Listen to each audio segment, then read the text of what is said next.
Hi everyone, this is me, Casac Benjali. Welcome to my new video blog. ഇന്ന് ഞാൻ പറയാൻ പോകുന്നത് എങ്ങനെ നമ്മുടെ ബിസിനസ് വർദ്ധിപ്പിക്കാം അല്ലെങ്കിൽ ബിസിനസ് വർദ്ധിപ്പിക്കാൻ പറ്റുന്ന ഏറ്റവും ഇമ്പോർട്ടന്റ് ആയിട്ടുള്ള 3 സെയിൽസ് സ്കില്ലിനെ കുറിച്ചാണ്. ഏതൊരു ബിസിനസിന്റെയും അടിത്തറ എന്ന് പറയുന്നത് സെയിൽ വർദ്ധിപ്പിക്കുക എന്നുള്ളതാണല്ലോ, അല്ലേ? സെയിൽ ഉണ്ടെങ്കിൽ മാത്രമേ ബിസിനസ് ഉള്ളൂ. ബിസിനസ് വർദ്ധിപ്പിക്കണമെങ്കിൽ definitely you need to increase your sale. So there are 3 techniques to increase your sale. ഏറ്റവും ഇമ്പോർട്ടൻ്റ് ആയിട്ടുള്ള കാര്യം എന്ന് വെച്ചാൽ ഇത് ഏത് സെയിലാണെങ്കിലും നിങ്ങൾ ഡയറക്റ്റ് സെല്ലർ ആകാം, അല്ലെങ്കിൽ ഇൻസ്റ്റിറ്റ്യൂഷണൽ സെയിൽസ്മാൻ ആകാം, അല്ലെങ്കിൽ നിങ്ങളൊരു സിഗ്നിഫിക്കൻ്റ് ആയിട്ടൊരു ഷോറൂം സെയിൽസ്മാൻ ആകാം, കസ്റ്റമർ സർവീസ് ചെയ്യുന്ന ഒരാളാകാം, നിങ്ങൾ ഹോസ്പിറ്റാലിറ്റിയിൽ സെയിൽസ് ചെയ്യുന്ന ആളായിരിക്കാം. Whatever sales you are in, നിങ്ങളുടെ സെയിൽസ് പേഴ്സൺ ആണെങ്കിലും ശരി, നിങ്ങൾ ആൻട്രപ്രനർ ആണെങ്കിലും ശരി, you should know this basic 3 skill of sales. ഒന്നാമത്തെ എന്താണെന്ന് ചോദിച്ചു കഴിഞ്ഞാൽ ഏറ്റവും ഇമ്പോർട്ടൻ്റ് ആയിട്ടുള്ള ചോദിച്ചു കഴിഞ്ഞാൽ the ability to empathize with your customer. അതായത് കസ്റ്റമറെ സംബന്ധിച്ചിടത്തോളം അവർക്ക് നിങ്ങളെ എത്ര അറിയുമെന്നുള്ളതല്ല പ്രശ്നം, നിങ്ങൾക്ക് പ്രോഡക്റ്റിനെ കുറിച്ച് എത്ര അറിയാമെന്നുള്ളതോ. നിങ്ങളുടെ പ്രോഡക്റ്റിൽ ഒരുപാട് സ്പെസിഫിക്കേഷൻസ് ഉണ്ട്. സർ, ഇത് ഈ സ്പെസിഫിക്കേഷൻ അതാണ്, ആ സ്പെസിഫിക്കേഷൻ, നമ്മുടെ പ്രോഡക്റ്റ് അങ്ങനെയാണ്, നമ്മുടെ കമ്പനി ഇങ്ങനെയാണ്, നമ്മുടെ കമ്പനി ഒരു മഹാസംഭവമാണ്, ഞാനൊരു മഹാസംഭവമാണ്, എന്നെ കണ്ടില്ല, എനിക്ക് ഒരുപാട് കാര്യങ്ങൾ അറിയാം. ഇതൊന്നുമല്ല. Customer don't care how much you know, customer care about how much you caring. കസ്റ്റമറെ സംബന്ധിച്ചിടത്തോളം നിങ്ങൾ അയാളെ എത്ര പരിഗണിക്കുന്നു എന്നുള്ളതാണ് കസ്റ്റമർക്ക് ഏറ്റവും ഇമ്പോർട്ടൻറ്റ്. നിങ്ങളുടെ പ്രോഡക്റ്റ് ഭയങ്കര സംഭവമായിരിക്കാം, നിങ്ങളുടെ കമ്പനി ഒരു വലിയ കമ്പനി ആയിരിക്കാം, ഇതെല്ലാം ശരിയാണ്. പക്ഷെ കസ്റ്റമറെ സംബന്ധിച്ചിടത്തോളം അയാൾക്ക് വേണ്ടത് നിങ്ങൾ അയാൾ എത്ര പരിഗണിക്കുന്നത്, അയാളുടെ ഇമോഷണൽ നീഡ്, അയാളുടെ ഇമോഷണൽ സ്റ്റേറ്റ്, ഇതുമായിട്ട് ക്ലബ് ചെയ്യുക. എങ്ങനെ നമുക്ക് അയാളെ സഹായിക്കാൻ പറ്റും?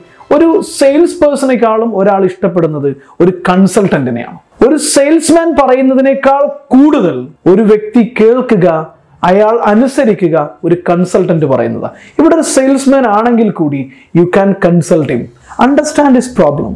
അയാളെ മനസ്സിലാക്കൂ, അയാളെ കാര്യങ്ങൾ മനസ്സിലാക്കിയിട്ട് അയാൾ തെറ്റായ പ്രോഡക്റ്റിലേക്ക് പോകുന്നതിന് നിങ്ങൾക്ക് തടയാൻ പറ്റുമോ? സർ, നിങ്ങൾ ആ പ്രോഡക്റ്റ് എടുക്കണ്ട, അത് നിങ്ങൾക്ക് ചേരില്ല, അല്ലെങ്കിൽ നിങ്ങളുടെ സ്റ്റാറ്റസിന് ചേരില്ല, നിങ്ങളുടെ ഇൻകം ലെവലിൽ ചേരില്ല, അല്ലെങ്കിൽ നിങ്ങളുടെ യൂസിന് അത് ചേരില്ല. അത് ഉപയോഗിച്ച് കഴിഞ്ഞാൽ നിങ്ങൾക്ക് ഈ പ്രോബ്ലംസ് ഒക്കെ ഉണ്ടാകും. ഒരുപക്ഷെ നിങ്ങൾക്ക് പ്രൈസിലൊക്കെ ഓക്കെയാണ്, അല്ലെങ്കിൽ കുറവാണ്, നിങ്ങളൊരു പക്ഷേ 100-200 രൂപ അല്ലെങ്കിൽ 1000 രൂപ കുറച്ച് കൊടുത്താൽ മതി. പക്ഷേ ഇത് ഉപയോഗിച്ച് കഴിഞ്ഞാൽ ഇതിൻ്റെ ലൈഫ് ഇങ്ങനെയാണ്, ഇത് പോയി കഴിഞ്ഞാൽ ഇതാണ്, എനിക്കത് വിൽക്കുന്നതിനും കുഴപ്പമൊന്നുമില്ല, എനിക്ക് ഏതെങ്കിലും വിറ്റാൽ മതി, but I am advising you. ഇതാണ് ഒരു കസ്റ്റമർ ആഗ്രഹിക്കുന്നത്. അയാൾക്ക് ബെസ്റ്റ് പ്രോഡക്റ്റ് സജസ്റ്റ് ചെയ്യണം, അയാൾക്ക് ബെസ്റ്റ് ആയിട്ടുള്ള പ്രോഡക്റ്റ്. നിങ്ങൾ എപ്പോഴും നോക്കേണ്ടത് നിങ്ങളുടെ കമ്മീഷനെ കുറിച്ചല്ല, നിങ്ങളുടെ പ്രോഫിറ്റിനെ കുറിച്ചല്ല, മറിച്ച് how much value you can give to your customer. What is the value you are giving to customer? ആർക്കും സെല് ചെയ്യപ്പെടാൻ ഇഷ്ടമില്ല, അവർക്ക് തിരഞ്ഞെടുക്കാനാണ് ഇഷ്ടം. പലർക്കും പല പ്രോഡക്റ്റിനെ കുറിച്ചും കുറേയൊക്കെ അറിയാമെങ്കിലും കൂടുതലായിട്ട് ചിലപ്പം അറിഞ്ഞുകൊള്ളണമെന്നില്ല. അതുകൊണ്ട് തന്നെ പല ടൈപ്പ് കസ്റ്റമേഴ്സ് ഉണ്ട്. 4 ടൈപ്പ് കസ്റ്റമേഴ്സ് ഉണ്ടല്ലേ, ഇൻഫോംഡ് കസ്റ്റമേഴ്സ് ഉണ്ട്, ക്രിട്ടിക്കൽ കസ്റ്റമേഴ്സ് ഉണ്ട്. അപ്പൊ പല രീതിയിലുണ്ട്. അപ്പൊ ഇമോഷണൽ കസ്റ്റമേഴ്സ് ആണ് കൂടുതൽ. ഇമോഷണൽ കസ്റ്റമേഴ്സ് ആണെങ്കിലും അല്ലെങ്കിലും understand his need and empathise with him. അയാൾക്ക് ഏറ്റവും ബെസ്റ്റ് ആയിട്ടുള്ള പ്രോഡക്റ്റ് സജസ്റ്റ് ചെയ്യുക, അയാൾക്ക് നീഡ് മനസ്സിലാക്കിയിട്ട് അയാൾക്ക് വേണ്ട കാര്യങ്ങൾ കൊടുക്കുക, കസ്റ്റമറുമായിട്ടൊരു കണക്ഷൻ ഉണ്ടാക്കുക ബിഫോർ യു സെൽ. കസ്റ്റമർക്ക് നിങ്ങൾ പ്രോഡക്റ്റ് വിൽക്കുന്നതിന് മുമ്പ് അയാളുമായി നിങ്ങൾ കണക്റ്റഡ് ആയിരിക്കണം. പക്ഷേ ഈ ഒരു പ്രോഡക്റ്റ് നിങ്ങളൊരു ഹൈപ്പർ മാർക്കറ്റ് നടത്തുകയാണ്. ഹൈപ്പർ മാർക്കറ്റിനെ സംബന്ധിച്ചിടത്തോളം വലിയൊരു ഹൈപ്പർ മാർക്കറ്റാണ്. എല്ലാ പ്രോഡക്റ്റുകളും ഡിസ്പ്ലേഡ് ആണ്, എല്ലാം ഇങ്ങനെ ഡിസ്പ്ലേ നിരത്തി വെച്ചിരിക്കുകയാണ്. കസ്റ്റമർ വരുന്ന സാധനം എടുത്ത് പോകുന്നു. അങ്ങനത്തെ ഒരു കേസിനെ സംബന്ധിച്ചിടത്തോളം ഇവിടെ കണക്ഷനും എംപതി എന്ന് പറഞ്ഞാൽ അത്രമാത്രം വേണ്ട. But when you are selling something significant, when you are selling something high value, you need to connect with your customer. For example, if you are going to a car showroom, you may not be buy a car with the specification and the technical aspects of the car. You buy because of the service executive behavior, isn't it? ശരിയല്ല? Am I right? നിങ്ങളൊരു car ഷോപ്പിലേക്ക് പോകുമ്പോൾ അല്ലെങ്കിൽ നിങ്ങളൊരു car എടുക്കാൻ പോകുന്നത് significant ആണ്, valuable ആണ്. പലപ്പോഴും ആ കാറിന്റെ സ്പെസിഫിക്കേഷൻ അറിഞ്ഞിട്ടോ, അല്ലെങ്കിൽ നിങ്ങൾ ടൊയോട്ടയും അതുപോലെ തന്നെ മാരുതി സുസുക്കിയും അല്ലെങ്കിൽ ഹ്യുണ്ടായും ഒക്കെയുള്ള എല്ലാ സ്പെസിഫിക്കേഷനും അറിഞ്ഞ് അതിൻ്റെ എല്ലാ വേരിയൻസുകളെ കുറിച്ചും വ്യക്തമായിട്ട് മനസ്സിലാക്കിയിട്ടാണോ നിങ്ങളൊരു കാർ ചൂസ് ചെയ്യുന്നത്? നോ, മറിച്ച് നിങ്ങളുടെ ഡിസിഷൻ എടുക്കുന്നതിൽ ആ സെയിൽസ് എക്സിക്യൂട്ടീവിൻ്റെ നിങ്ങളുമായിട്ടുള്ള കണക്ഷൻ ആയിരിക്കും ഏറ്റവും കൂടുതൽ ഇൻഫ്ലുവൻസ് ചെയ്തിട്ടുണ്ടാവുക. ഏറ്റവും കൂടുതൽ ഇൻഫ്ലുവൻസ് ചെയ്യുന്ന ആ വ്യക്തി നിങ്ങളുടെ ഇഷ്യൂസ്, നിങ്ങളുടെ നീഡ്സിനെ എങ്ങനെ മനസ്സിലാക്കുന്നു, ആ വ്യക്തി നിങ്ങളുടെ നീഡ്സ് മനസ്സിലാക്കിയിട്ട് അയാളുടെ പ്രൊഡക്റ്റ് സീരീസിൽ നിന്ന്, അയാളുടെ പ്രൊഡക്റ്റ് ഗാലറിയിൽ നിന്ന് നിങ്ങളുടെ നീഡ്സിന് പറ്റിയ പ്രോഡക്റ്റ് നിങ്ങളെ കൺവിൻസ് ചെയ്യുന്ന രൂപത്തിൽ എങ്ങനെ നിങ്ങൾക്ക് പ്രസന്റ് ചെയ്തു തരുന്നു എന്നതാണ് നിങ്ങളെ ഇംപ്രസ് ചെയ്ത ആദ്യത്തെ ഘടകം അല്ലേ? That is it. Customer buy first people, then the product. ഒരു കസ്റ്റമർ ആദ്യം വാങ്ങിക്കുന്നത് ആ വ്യക്തിയാണ്, സെയിൽസ് എക്സിക്യൂട്ടീവിനാണ് ആദ്യം വാങ്ങിക്കുക. ആ സെയിൽസ് എക്സിക്യൂട്ടീവിനെ വിശ്വസിച്ചാൽ മാത്രമേ സെയിൽസ് എക്സിക്യൂട്ടീവ് പറയുന്ന പ്രോഡക്റ്റിനെ വിശ്വസിക്കുള്ളൂ. നിങ്ങളുടെ പ്രോഡക്റ്റ് എത്ര നന്നായിട്ടും കാര്യമില്ല, എത്ര വലിയ കമ്പനി ആയിട്ടും കാര്യമില്ല, സെയിൽസ് എക്സിക്യൂട്ടീവിനെ വിശ്വസിക്കണം. So connect your customer first. Connection ആണ് ഇമ്പോർട്ടൻറ്റ്. പിന്നെ രണ്ടാമത്തെ ഏറ്റവും വലിയ സ്കിൽ എന്താണെന്ന് ചോദിച്ചു കഴിഞ്ഞാൽ കുറേ വർത്താനം പറയാന്നാണ് പറയാം. പലരും വിചാരിച്ചു വെച്ചിരിക്കുന്നത് സെയിൽസ് എന്ന് പറഞ്ഞു കഴിഞ്ഞാൽ കുറേ ബ്ല ബ്ല ബ്ല ബ്ല ബ്ല ബ്ല പറഞ്ഞുകൊണ്ടിരിക്കുക എന്നുള്ളതാണ് അല്ലേ? സാധാരണ സെയിൽസ്മാനെ നിങ്ങൾ കണ്ടിട്ടുണ്ട്. ഒരു ഹൈപ്പർ മാർക്കറ്റിലെ സെയിൽസ്മാൻ ആണെങ്കിൽ yes I can do, I am ready yes എന്ന് പറഞ്ഞുകൊണ്ട് ഇങ്ങനെ യെസ് ഇത് വാങ്ങിക്കോ അത് വാങ്ങിക്കോ അത് വാങ്ങിക്കോ ഇതിങ്ങനെ പ്രോഡക്റ്റ് ആണെന്ന് പറഞ്ഞുകൊണ്ട് ഇങ്ങനെ ഭയങ്കര ശബ്ദത്തിൽ ഭയങ്കര എനർജറ്റിക് ആയിട്ട് ഭയങ്കര എന്തൂസിയാസ്റ്റിക് ആയിട്ട് ഇങ്ങനെ വർത്താനം പറഞ്ഞുകൊണ്ടിരിക്കുന്ന ഒരാൾ എന്നതാണ് ഒരു സെയിൽസ്മാനെ സംബന്ധിച്ചിടത്തോളം നമ്മുടെ കൺസെപ്റ്റ്. അല്ലെങ്കിലോ വാങ്ങുന്നത് വരെ നമ്മളെ ശല്യം ചെയ്യുന്ന ഒരാൾ എന്നതാണ് ഒരു സെയിൽസ്മാൻ എന്ന് പറയുമ്പോഴേക്കും നമ്മുടെ ഉള്ളിലേക്ക് വരുന്നത്. നോ, അതൊക്കെ ഒരു കൺവെൻഷണൽ മെത്തേഡാണ്. പുതിയ കാലഘട്ടത്തിൽ നിങ്ങൾ ആ രീതിയിലല്ല സെയിൽസ് ചെയ്യേണ്ടത്. നിങ്ങൾ ആ രീതിയിലല്ല സെയിൽസ്മാനെ ക്രിയേറ്റ് ചെയ്യേണ്ടത്. That's not sales exactly for this modern world. Discover the problem. അപ്പൊ രണ്ടാമത്തെ എന്താണെന്ന് ചോദിച്ചു കഴിഞ്ഞാൽ uncover challenges and difficulties of your customer. ഇതാണ് രണ്ടാമത്തത്. അതായത് കസ്റ്റമറുടെ ഉള്ളിലുള്ള പ്രോബ്ലത്തിനെയും പ്രശ്നങ്ങളുടെയും അയാളുടെ പെയിനിനെയും അയാൾ നേരിട്ട് കൊണ്ടിരിക്കുന്ന ബുദ്ധിമുട്ടുകളെയും അയാൾ എന്തുകൊണ്ടാണ് ഈ പ്രൊഡക്റ്റ് വാങ്ങാൻ, ഒരു കാർ ഒരാൾ വാങ്ങിക്കാൻ ചൂസ് ചെയ്യാൻ there will be some pain within അല്ലേ? ഒരു പക്ഷെ ആ പെയിന് അയാൾ അറിഞ്ഞിട്ടുണ്ടാവില്ല, അല്ലെങ്കിൽ ആ പെയിൻ അയാൾ ഡിസ്കവർ ചെയ്തിട്ടുള്ള പെയിൻ ആയിരിക്കാം, ഡിസ്കവർ ചെയ്യാത്ത പെയിൻ ആയിരിക്കും. പക്ഷെ നിങ്ങളുടെ ഡ്യൂട്ടി എന്താണെന്ന് ചോദിച്ചു കഴിഞ്ഞാൽ അയാളുടെ ഉള്ളിലുള്ള പെയിനിനെ നിങ്ങൾ പുറത്തെടുക്കണം. അയാൾ കണ്ട പെയിൻ ആണെങ്കിൽ ശരി, അയാൾ കാണാത്ത പെയിൻ ആണെങ്കിൽ ശരി. ഫോർ എക്സാമ്പിൾ, ഒരു ബിസിനസ് ചെയ്യുന്ന ഒരാൾ ഡെയിലി ബസ്സിന് പോകുന്നു. പലപ്പോഴും അയാളുടെ ഓഫീസിലും സ്റ്റാഫിലും കറക്റ്റ് സമയത്ത് എത്താൻ പറ്റുന്നില്ല, അയാളുടെ കോൺട്രാക്ട് മീറ്റിംഗ് എത്താൻ പറ്റും. കാരണം അയാൾക്ക് കാർ ഇല്ലാത്തതുകൊണ്ടാണ്. അത്യാവശ്യം ക്യാഷ് ഫ്ലോ ഒക്കെ ഉണ്ട്. പോകുന്ന സമയത്ത് നിങ്ങളിത് മനസ്സിലാക്കിയിട്ടുണ്ട്. പോകുന്ന സമയത്ത് നിങ്ങൾ കസ്റ്റമറെ ശരിക്കും മനസ്സിലാക്കിയിട്ട് തന്നെ അയാളുടെ പ്രോബ്ലം അയാളുമായിട്ട് സംസാരിച്ചതിന് ശേഷം അയാളെന്ന് മനസ്സിലാകുന്നതാണ് അയാൾ പലപ്പോഴും അയാൾ കോൺട്രാക്റ്റുകൾ നഷ്ടമായിട്ടുണ്ട്. ബസ് സമരം കാരണം, അല്ലെങ്കിൽ ബസ് കറക്റ്റ് സമയത്ത് എത്താത്തത് കാരണം, അങ്ങനെ കറക്റ്റ് ടൈമിങ്ങിന് എത്താൻ പറ്റുന്നില്ല. ഇങ്ങനെയുള്ള പ്രോബ്ലം. ഒരു കാർ ഉണ്ടായിരുന്നെങ്കിൽ എങ്ങനെ അയാളുടെ പ്രോബ്ലം എന്താണെന്ന് ചോദിച്ചു കഴിഞ്ഞാൽ സമയത്തിന് എത്താൻ പറ്റാത്തത് കൊണ്ടും ഒരുപാട് മീറ്റിങ്ങുകൾ കൃത്യമായിട്ട് എത്താൻ പറ്റാത്തത് കൊണ്ടും റിമോട്ട് ഏരിയയിലേക്ക് വളരെ ഫ്രീ ആയിട്ട് പോകാൻ പറ്റാത്തത് കൊണ്ടും അയാൾക്ക് ഒരുപാട് കോൺട്രാക്റ്റുകളും സെയിൽസുകളും നഷ്ടമായിട്ടുണ്ട് എന്നുള്ളതാണ് പെയിൻ. അപ്പൊ ഈ പെയിനിലേക്ക് ഒരു പാലം, ഒരു സൊല്യൂഷന്റെ പാലം നിങ്ങൾ കെട്ടണം. അത് build the bridge between the problem and solution. അപ്പൊ ഈ ഒരു കാർ വാങ്ങിച്ചു കഴിഞ്ഞാൽ എന്തൊക്കെ ബെനിഫിറ്റുകളാണ് നിങ്ങൾക്ക്? ഈ ബ്രിഡ്ജ് നിങ്ങൾ പണിത് കഴിഞ്ഞാൽ what are the benefit you are going to get it? അപ്പൊ ഈ ആദ്യം ഇത് നിങ്ങൾക്ക് ബെനിഫിറ്റിലാകണമെങ്കിൽ നിങ്ങൾ പ്രോഡക്റ്റിനെ കുറിച്ച് പറഞ്ഞു കഴിഞ്ഞാൽ who care? നിങ്ങളുടെ പ്രോഡക്റ്റിനെ കുറിച്ച് അറിയാന്നുള്ളതല്ല, മറിച്ച് നിങ്ങളുടെ പ്രോഡക്റ്റ് എങ്ങനെയാണ് എൻ്റെ പ്രോബ്ലത്തിന് സൊല്യൂഷൻ ആവുക. അപ്പൊ നിങ്ങളുടെ ഡ്യൂട്ടി എന്താണ്? ആദ്യം കസ്റ്റമറുടെ ഉള്ളിലുള്ള പെയിൻ, കസ്റ്റമറുടെ ഉള്ളിലുള്ള ചാലഞ്ചസ്, കസ്റ്റമറുടെ ഉള്ളിലുള്ള ഡിഫിക്കൽട്ടീസ് ഇതിനെ അൺകവർ ചെയ്യണം, ഇതിനെ പുറത്തെടുക്കണം.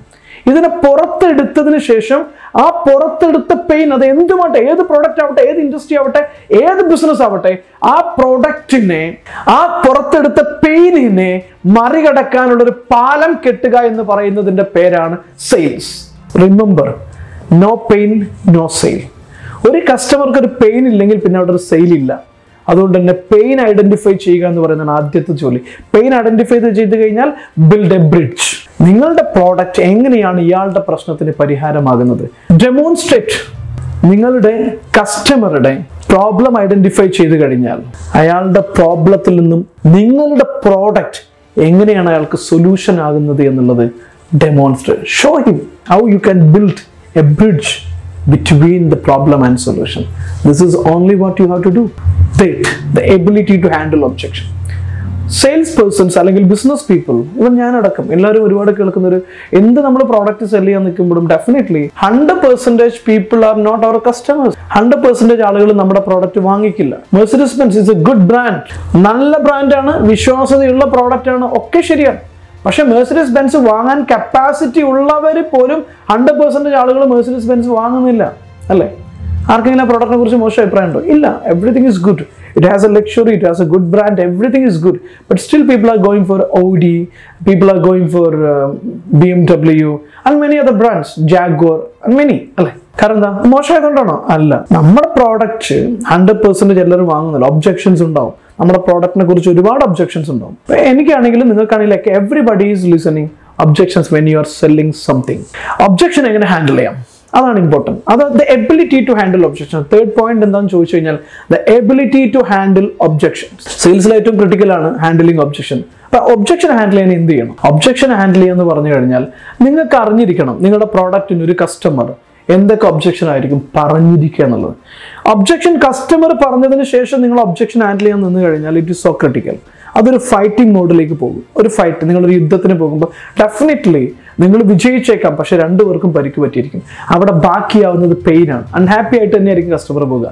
അത് നിങ്ങൾക്ക് സെയിൽ ക്ലോസ് ചെയ്യാൻ പറ്റാതെ വരും. കസ്റ്റമറുമായിട്ട് തർക്കത്തിന് പോയി കഴിഞ്ഞാൽ നിങ്ങൾക്ക് ആ സെയിൽ ക്ലോസ് ചെയ്യാൻ പറ്റില്ല.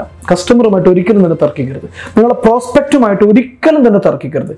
പ്രോസ്പെക്റ്റുമായിട്ട് തർക്കിക്കാതിരിക്കാൻ എന്ത് ചെയ്യണം? പ്രോസ്പെക്റ്റ് പറയാൻ സാധ്യതയുള്ള ഒബ്ജെക്ഷനുകളെ അഡ്വാൻസ് ചെയ്യണം. ഞങ്ങൾ ഈ പറയുന്ന പ്രോഡക്റ്റ് ഇതൊക്കെയാണ് ഞങ്ങളുടെ സ്പെസിഫിക്കേഷൻ എങ്കിലും കസ്റ്റമേഴ്സിന് ചില ആളുകൾക്ക് ഈ കാര്യത്തിൽ ഡൗട്ട് ഉണ്ട്. യെസ്, അയാൾക്ക് അതിനകത്ത് ഡൗട്ട് ഉണ്ടാവും. ആ ഡൗട്ടിനെ നിങ്ങൾ കൊണ്ടുവന്നിട്ട് അതിനെ നിങ്ങൾ തന്നെ എടുത്തിട്ടിട്ട് നിങ്ങൾ തന്നെ അഡ്വാൻസ് ചെയ്തിട്ട് അതിൻ്റെ സൊല്യൂഷൻ നിങ്ങൾ തന്നെ പറഞ്ഞു കൊടുത്തു കഴിഞ്ഞാൽ പിന്നെ customer will never ask objections. അപ്പൊ നിങ്ങളുടെ പ്രോഡക്റ്റിന് എന്തൊക്കെ ഒബ്ജെക്ഷൻ ഉണ്ടാകുമെന്ന് നേരത്തെ അറിഞ്ഞ് അതിന് പ്രിപ്പയർ ആയി കസ്റ്റമർ അത് പറയുന്നതിന് മുമ്പേ നിങ്ങൾ പറഞ്ഞു കൊടുത്ത് ക്ലിയർ ആക്കണം. ക്ലിയർ ആയില്ലേ? നിങ്ങളൊരു ഓൺട്രപ്രണർ ആണെങ്കിൽ, നിങ്ങളൊരു സെയിൽസ് പേഴ്സൺ ആണെങ്കിൽ ഡെഫിനറ്റ്ലി നിങ്ങളുടെ സെയിൽസ് ടീമിന്റെ കാപ്പബിലിറ്റി വർദ്ധിപ്പിക്കാൻ നിങ്ങൾക്ക് ആഗ്രഹം ഉണ്ടാവും. നല്ല ഏറ്റവും സൈക്കോളജിക്കൽ ആയിട്ട് അഡ്വാൻസ്ഡ് ആയിട്ട് സെയിൽസ് ടെക്നിക്കുകൾ അവർ പഠിപ്പിക്കുന്നതിലൂടെ. അതുപോലെ തന്നെ നിങ്ങൾ ഏത് പ്രോഡക്റ്റ് ചെയ്യുന്ന ഒരാളാണ്, ഏത് ബിസിനസ് ചെയ്യുന്ന ഒരാളാണെങ്കിലും നിങ്ങളുടെ ടീമിന് ഒരു വിന്നിംഗ് ടീം ആക്കിയിട്ട്, സെയിൽസിലുള്ളവരാണെങ്കിലും സർവീസിലുള്ളവരാണെങ്കിലും അഡ്മിനിസ്ട്രേറ്റീവ് ലെവലിലുള്ളവരാണെങ്കിലും ഓപ്പറേഷൻ ലെവലിലുള്ള സ്റ്റാഫിനെയൊക്കെ ഒരു ഹൈ പ്രൊഡക്റ്റീവായിട്ട് വർക്കിലേക്ക് ഫോക്കസ് ചെയ്യുന്ന ഗോൾ ഓറിയന്റഡ് ആയ ഹാപ്പി ആയിട്ടുള്ള സ്ട്രെസ് ഫ്രീ ആയിട്ടുള്ള ഒരു വർക്ക് ടീമിനെ നിങ്ങൾ ഡെവലപ്പ് ചെയ്യാൻ ആഗ്രഹിക്കുന്നുവെങ്കിൽ ഞങ്ങളുടെ കോർപ്പറേറ്റ് ട്രെയിനിങ് നിങ്ങളുടെ കമ്പനിയെ ഒരു ലോസ് മേക്കിംഗ് കമ്പനി ആണെങ്കിൽ ശരി, our training will help you to make profitable company. ഒരു പ്രോഫിറ്റ് മേക്കിംഗ് കമ്പനി ആക്കാൻ ഞങ്ങൾക്ക് നിങ്ങളെ സഹായിക്കാനാകും.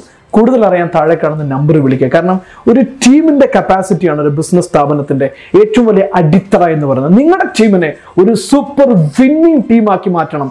നിങ്ങളുടെ ബിസിനസ്സിനെ ഏറ്റവും മികച്ച ഒരു ടീമുള്ള ഒരു കമ്പനിയാക്കി മാറ്റണം എന്ന് ആഗ്രഹിക്കുന്നെങ്കിൽ please call us, we will help you in this. അതുപോലെ തന്നെ നിങ്ങളുടെ ഓൺട്രപ്രണർഷിപ്പ് സ്കില്ലിനെ ഡെവലപ്പ് ചെയ്യണം. നിങ്ങൾക്ക് ഓൺട്രപ്രണർഷിപ്പിനെ കൂടുതൽ പഠിക്കണം എന്ന് ആഗ്രഹിക്കുന്നുവെങ്കിൽ, ഓൺട്രപ്രണർഷിപ്പിന് നിങ്ങൾ എന്ത് സർവീസ് ചെയ്യുന്നുവെങ്കിലും ഏത് ബിസിനസ് ചെയ്യുന്നുവെങ്കിലും എങ്ങനെ നമ്മുടെ ബിസിനസ്സിനെ എക്സ്പാൻഡ് ചെയ്യാം, എങ്ങനെ സ്കെയിൽ ചെയ്യാം, എങ്ങനെ അതിന് കോമ്പറ്റീഷൻ ഇല്ലാത്ത രീതിയിൽ നമ്മുടെ ബിസിനസ്സിൽ മൊണോപ്പൊളി സൃഷ്ടിക്കാം, എങ്ങനെ കോമ്പറ്റേറ്റീവ് അഡ്വാൻറ്റേജ് എടുക്കാം, എങ്ങനെ ഒരു വിന്നിംഗ് ടീമിനെ ഡെവലപ്പ് ചെയ്യും, ഇങ്ങനെ ഓൺട്രപ്രണർഷിപ്പിനെ കുറിച്ചുള്ള A to Z കാര്യങ്ങൾ പഠിപ്പിക്കുന്ന പ്രോഗ്രാമാണ് 1 വർഷം നീണ്ടു നിൽക്കുന്ന ബിസിനസ്സുകാർക്ക് വേണ്ടി മാത്രം ഡിസൈൻ ചെയ്ത ബിസിനസ് ബൂം എന്ന് പറയുന്ന പ്രോഗ്രാം. സ്വാഗതം. ഇതിനെക്കുറിച്ച് കൂടുതൽ അറിയണമെങ്കിൽ താഴെ കാണുന്ന നമ്പറിൽ വിളിച്ചു കഴിഞ്ഞാൽ ഞങ്ങളുടെ കൗൺസിലേഴ്സ് തീർച്ചയായിട്ടും നിങ്ങൾ അതിനെക്കുറിച്ച് സഹായിക്കും. ഇഷ്ടപ്പെട്ട് കഴിഞ്ഞാൽ മാത്രം നിങ്ങൾക്ക് അതിൽ ജോയിൻ ചെയ്താൽ മതി. ഈ വീഡിയോ കണ്ടതിന് ഒരുപാട് നന്ദി. ഇനിയും നിങ്ങൾക്ക് പുതിയ വീഡിയോ ലഭിക്കാൻ വേണ്ടിയിട്ട് താഴെ കാണുന്ന ചാനൽ സബ്സ്ക്രൈബ് ചെയ്യുക. നിങ്ങൾക്ക് ബെൽ ബട്ടൺ ക്ലിക്ക് ചെയ്യാൻ മറക്കാതെ നോട്ടിഫിക്കേഷൻ ലഭിക്കാൻ വേണ്ടിയിട്ട്. അതുപോലെ തന്നെ നിങ്ങൾക്ക് ഇഷ്ടപ്പെട്ട ആളുകളിലേക്ക് ഈ വീഡിയോ ഷെയർ ചെയ്യാൻ ഒരിക്കലും മറക്കാതെ. ഇത് തന്നെയാണ് ഞങ്ങൾക്ക് ചെയ്യാവുന്ന ഏറ്റവും വലിയ ഉപകാരം. Thank you so much. എൻ്റെ കൂടെ നിന്നതിന്, ഇത്രയും കാലം വളരെ വലിയ ശക്തിയായിട്ട് നിങ്ങൾ ഞങ്ങളുടെ കൂടെ നിൽക്കുന്നതിന് ഒരുപാട് നന്ദി.